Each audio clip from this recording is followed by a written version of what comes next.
Hello everybody, my name is Daulton Nelson and today I'd like to talk about a game I just beat, that game being Lisa the Joyful for the PC. Lisa is an RPG developed and published by Dingaling, who has created some really unique and worthwhile experiences with his Lisa trilogy. Lisa the First being an interesting surrealist adventure game, and its follow-up Lisa the Painful being a downright masterpiece in my opinion. Which leaves the last game in the series, Lisa the Joyful, which, despite my love for its predecessor, I've held off on playing this entry for a couple of years. Partially because of the perfect nature of the Painful, I was afraid that Joyful would be underwhelming by comparison, and partially because I had heard that Joyful explains parts of Lisa's world, Olaf, that I frankly don't want answers for.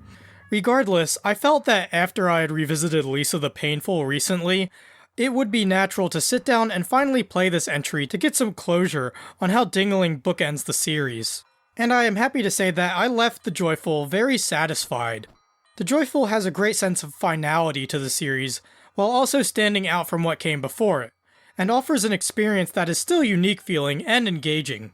Joyful is a very short game, lasting about 3 hours in length, but coming off of this game, it doesn't feel like I played through that small amount of time. Dingaling clearly knows how to structure his experiences so that each one leaves a lasting impact. Within the 3 hours of gameplay, there is never really a dull moment or a moment that feels like it was cut short. Everything is given the time it needs. The mechanics added also help out a lot, like running, which helps traversing the world of the Joyful go by quicker. Dingaling also uses the running to allow the player character to hop over small pits, giving the game a very slight platforming edge to it. There is also the action commands you can execute when selecting certain attacks as Buddy, where you have to match timing in order to inflict bleed and critical attacks onto enemies. This gives the game more activity for the player to take part in. The soundtrack of the Joyful is a continuation on Whittly 2 Diddly's whacked out approach to scoring. There's some drugged out anthems here, like 666 Kill Chop Deluxe, which features hard beats, strange sampling, and an overwhelming aggressive atmosphere. I also like All American Badass, which is this thrashy guitar-driven track with this relentless drum rhythm, coupled with buzzing synthesizers to make what sounds like a rock rave from hell. And, mouth wide open, you just need to listen to this track. I cannot believe this is an RPG battle theme. It's insane. But I think the most standout track here is what could be considered the theme of the game, which is Voices, featuring Marina Hova, who released her Fragile Fighter game last year. Marina's performance on this track is captivating, fitting very well with the sad yet contemplative instrumentals, which features this distant piano and pitched down vinyl crackle.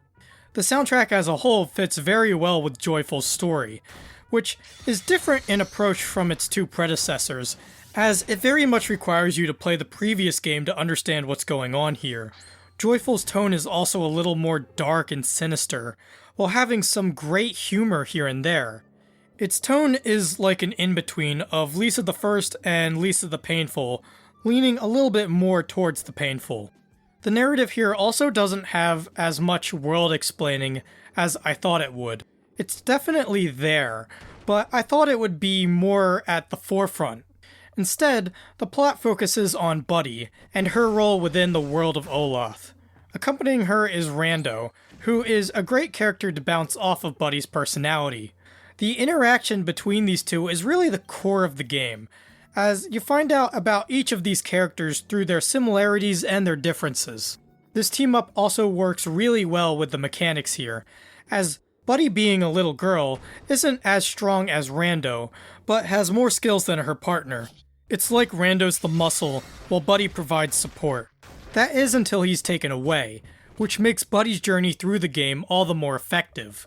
Suddenly, the tougher difficulty in the Joyful becomes all the more clear, and you have to come up with tactics to ward off foes. Speaking of Buddy's journey, the main concept here is her killing off men on The List, which is a record of Olaf's 10 strongest warlords.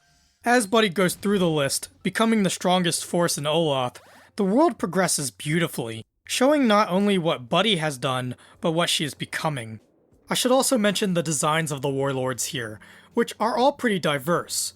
There are some great boss designs going on here. Now, if I had any complaints on the Joyful, they are few, but I still think they're worth covering. One would be the sleep mechanic in the game, where Buddy will get tired unless she sleeps. This would be great, especially considering the risky sleeping of the painful makes a return here.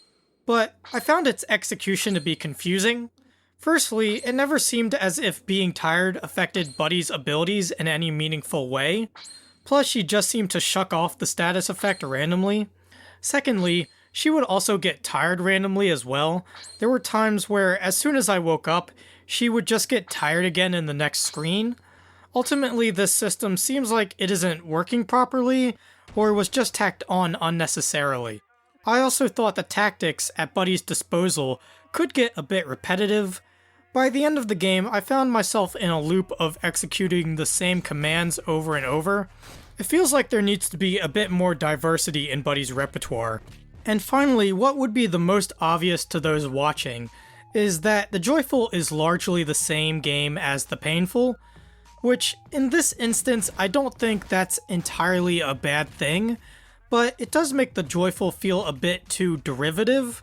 But also, to be fair, the Joyful was made very soon after the Painful, so I think Dingling using the same tools at his disposal would make this familiar feeling inevitable, which, at the end of it all, the Joyful is still as emotionally impactful as the Painful, and manages to be its own thing regardless. So I'm going to give it a final score of an 8 out of 10.